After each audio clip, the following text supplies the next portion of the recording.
We learned yesterday that Michigan Governor Gretchen Whitmer was the target of at least 13 men in the state of Michigan who wished to kidnap her. Many of them wish to kidnap her and essentially punish her for being a responsible governor and implementing social distancing guidelines in order to ensure that the spread of COVID either slows down or stops.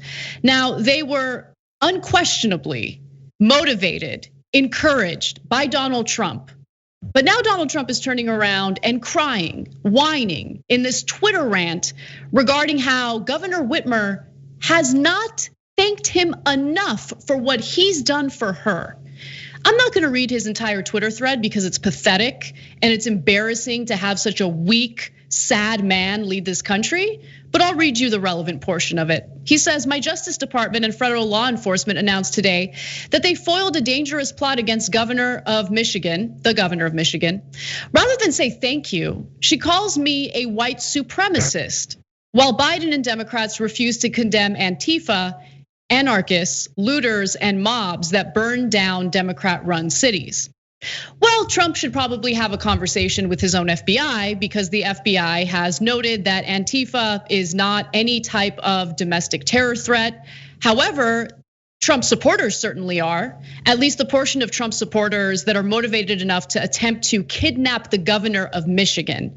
And so Trump, of course, a sensitive, egotistical man, was responding to Governor Whitmer, calling him out on the rhetoric he uses, which motivates these types of hate crimes and acts of terror against Americans. Take a look.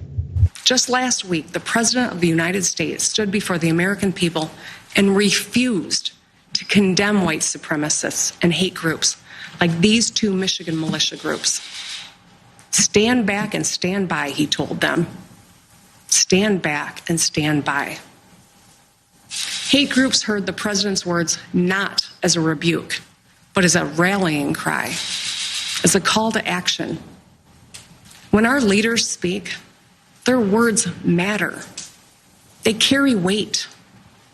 When our leaders meet with, encourage, or fraternize with domestic terrorists, they legitimize their actions, and they are complicit. When they stoke and contribute to hate speech, they are complicit. Now, we all know that Trump with thin skin can't handle a woman calling him out for what he really is. And so he responded by saying, defending all Americans, even those who oppose and attack me, is what I will always do as your president. I mean, we've had countless examples of him doing the exact opposite, including encouraging rally goers to physically attack protesters who show up at those rallies. He even claimed that he would go ahead and pay for the legal fees for people who commit those types of assaults. But also he continued to criticize her handling of the pandemic, even though he has proven to be the #1 failure in responding to the pandemic. He says Governor Whitmer of Michigan has done a terrible job. She locked down her state for everyone, which is what you're supposed to do when you want to stop the spread of this virus, which is what the successful countries around the world did in response to this pandemic. But he continues, Governor Whitmer, open up your state, open up your schools, and open up your churches. So he's just continuing on, Aida, with the same attacks that encourage these crazed maniacs, these hateful individuals, these white supremacists, these armed right-wing gang members to attempt to kidnap her. Luckily, that was foiled before they could actually put any real action into that. But he's remaining defiant. You know, I think it's important first and foremost that we pay attention to the language that he uses, right? The Department of Justice did their job.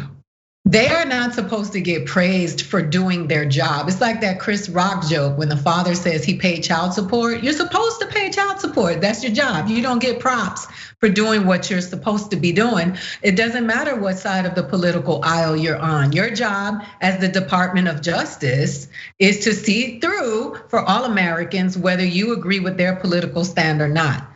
That's the thing that I'm most concerned about when we talk about Donald Trump, because these are our public servants whose salaries we provide with our tax dollars and are now talking to us like they are doing us a favor. And we should be really concerned about that, because that is the language that the leaders of countries where people don't have democracies use. The other thing is Donald Trump, who should be sued right now by every single person whose health he's put in jeopardy. I know NBA basketball players who have been dealt with illegal hands because they knew they had herpes and they gave people herpes.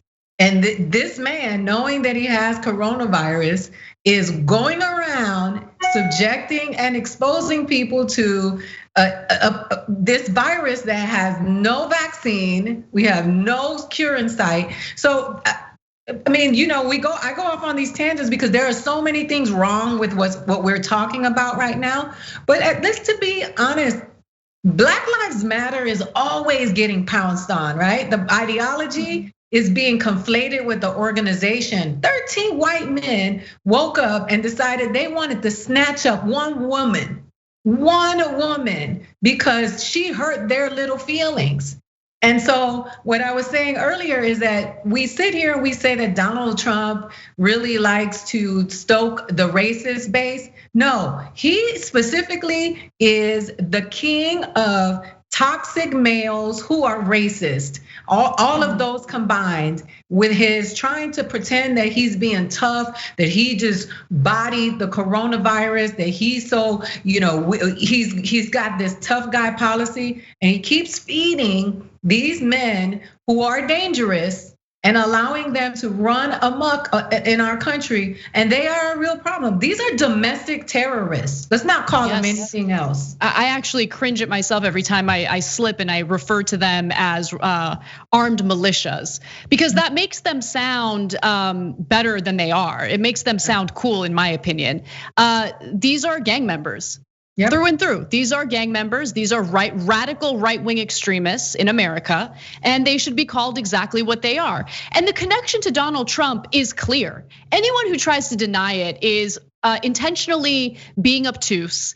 The fact of the matter is we have multiple examples to point to show the influence that Donald Trump has had on these types of people. And what I worry about is that this is just the tip of the iceberg. There are now new reports coming out indicating that there are extreme right-wing gang members in various states who are plotting similar actions. And luckily, for all the criticism that I have of the FBI, when it comes to this one issue, it seems like they have been on top of it. And I'm grateful for that, especially considering that this is an FBI functioning under the pathetic leadership of someone like Donald Trump, who continues to embolden these people. So as you guys can remember, back in April 17th specifically, Trump had tweeted, "Liberate Michigan."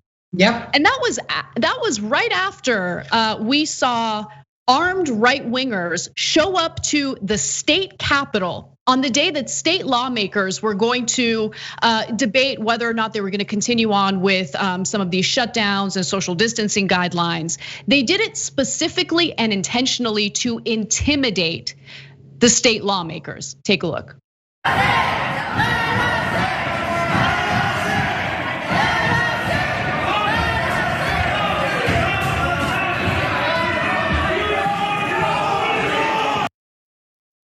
Many of them were armed, and immediately after that event, Donald Trump tweeted, "The governor of Michigan should give a little and put out the fire. These are very good people, but they are angry. They want their lives back safely. See them, talk to them, make a deal."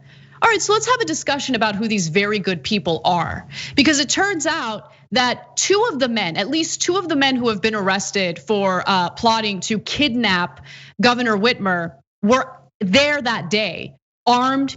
There's an image of them that was shared on Twitter. So let's take a quick look at this tweet. A spokesperson for the Michigan Attorney General confirms these two men seen here armed in the Michigan Senate gallery during session on April 30th were among the 13 charged today in the plot to kidnap and possibly kill Governor Whitmer. These are great people, very good people, as Donald Trump would say. Yeah, come on. How unpatriotic too. Like, what's funny is that these alleged patriots, they want to use force and violence against people who disagree with their views. How un-American is that? They're always screaming patriotism. You know what their definition of patriotism is? Racism, sexism, xenophobia, homophobia.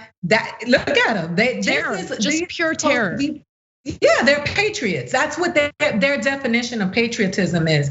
And don't you even dare fight back, because if you fight back, then you become the problem, right? That's what we saw in the debate when Joe Biden said, "Shut up, clown."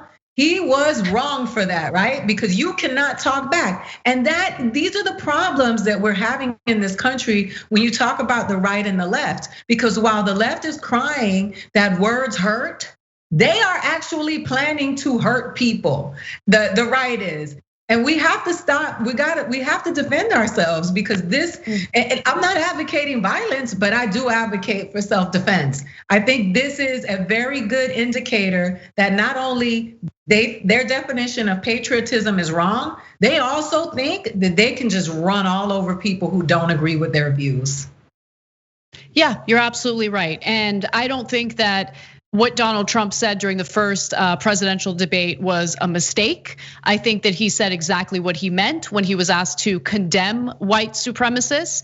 And for those of you who maybe didn't catch that moment, here's what Trump had to say about white supremacists. Are you willing tonight to condemn white supremacists and militia groups, and to say that they need to stand down and not add to the violence in a number of these cities, as we saw in Kenosha and as we've seen in Portland? Sure, are you I'm prepared to specifically do it? Well, go ahead, sir. I would say almost everything I see is from the left wing, not from the right wing. So what are you saying? I'm willing to do anything. I want to see peace. Then do it, sir. Say it. Do it. Say it. Do you want to call them? What do you want to call them? Give me a name. Give me a white name. Supremacists and white like me to condemn? White supremacists and right Proud Boys.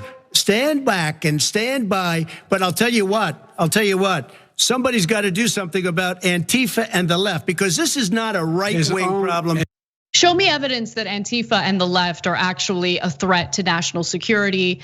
Again, the intelligence community does not agree with that statement, but the intelligence community, particularly the FBI, has warned about right-wing terrorists in this country over and over and over again. So the false equivalency, which by the way, is being regurgitated by news outlets like ABC. I saw a news report by ABC News last night where they tried to draw similarities, parallels between the individuals who got arrested for trying to kidnap the governor of Michigan to left-wing groups.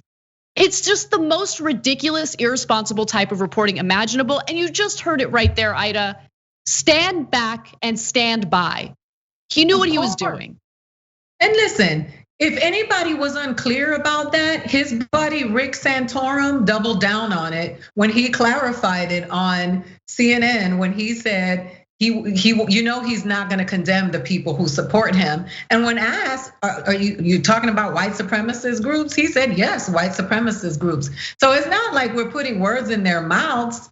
I think that it's really dangerous where we're headed. And these groups who are now explaining to people how they're not white supremacist groups, of course they're gonna say they're not white supremacist groups.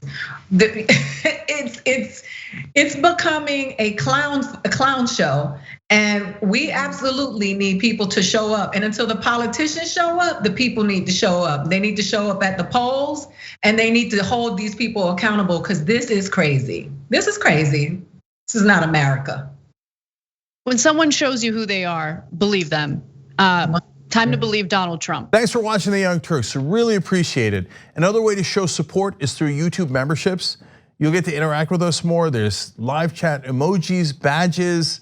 You've got emojis of me, Anna, John, JR. So those are super fun. But you also get playback of our exclusive member-only shows and specials right after they air. So all of that all you gotta do is click that join button right underneath the video. Thank you.